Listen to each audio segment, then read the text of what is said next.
আসসালামু আলাইকুম। আমরা সবাই মাকে নিয়েই সব কিছু বলি।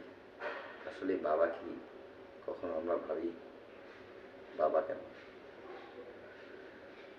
এই জিনিসটা যদি আপনাদেরকে ভালো লাগে থাকে, অবশ্যই বাবাকে যারা যারা ভালোবাসেন অবশ্যই লাইক কমেন্ট শেয়ার করে দিবেন।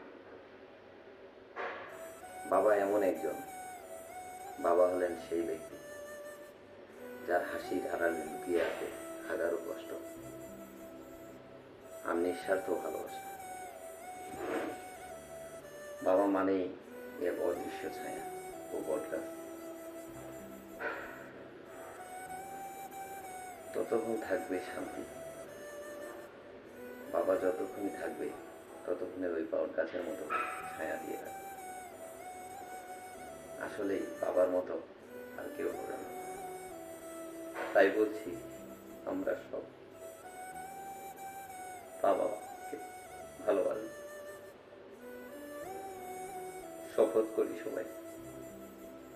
আসসালামু আলাইকুম। বাবাকে কষ্ট দিব না।